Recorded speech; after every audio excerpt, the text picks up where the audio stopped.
और जसवीर भाई कैसे हैं? ठीक है।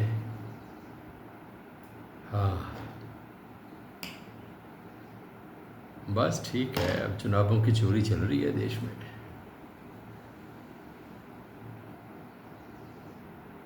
भ्रष्टाचार तो होता था, कहीं कुछ लूटा जाता था, लेकिन अब वोट लूटे जा रहे हैं। क्या करें? चुनाव आयोग की कार्यप्रणाली ने तो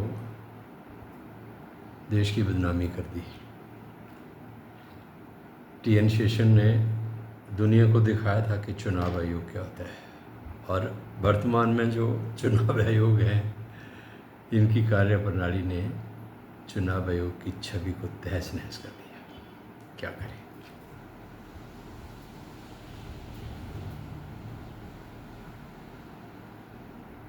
ये जो सुप्रीम कोर्ट के चीफ जस्टिस को इस सरकार ने सिलेक्शन पैनल में नहीं आने दिया, इसके पीछे यही कारण रहा कि उनको पता था कि अगर लीडर ऑफ अपोजिशन हो गया और चीफ जस्टिस भी इसमें हो गए तो प्रधानमंत्री हुए, 3 का पैनल हुआ, तो ये मनमानी नहीं कर पाएंगे, मेरिट भी होगा। उसके पीछे मंशा यही थी कि ये चुनाव आयोग अपनी इच्छा के अनुसार इस्तेमाल करना चाहते थे।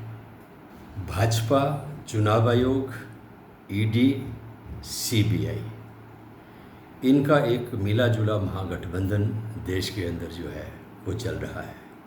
चुनाव आयोग, ईडी, सीबीआई और कुछ अन्य संस्थाएं ही हैं जिनके सहयोग से, जिनकी मदद से, जिनकी बेईमानी से भारतीय जनता पार्टी और नरेंद्र मोदी सत्ता पे आसीन बार बार होते जा रहे हैं। चुनाव आयोग की कार्यप्रणाली को लेकर जो तथ्य उजागर हुए हैं, उन तथ्यों ने पूरी तरह से ये स्थापित कर दिया कि देश के अंदर देश की जनता की जो भावना है, देश की जनता का जो सरकार चुनने का अधिकार है, उस अधिकार का दमन हो रहा है, उस अधिकार की हत्या हो रही है, और जनता का जो वोट है उसको चोरी किया जा रहा है, और उस वोट की चोरी करके जो है भाजपा और नरेंद्र मोदी को सत्ता के सिंहासन पर बिठाने का काम जो है वो किया जा रहा है।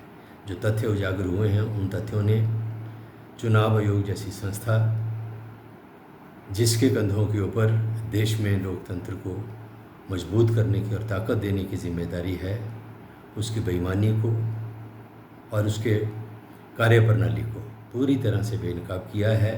और ये देश के लिए बहुत दुर्भाग्य का एक पहलू है कि देश में सरकारें जो हैं, चाहे वो राज्य सरकारें हों, चाहे केंद्र की सरकार हो, वो जनता के मत से नहीं बल्कि मत की चोरी करके जो है वो देश के अंदर बनाने का काम कुछ संस्थाओं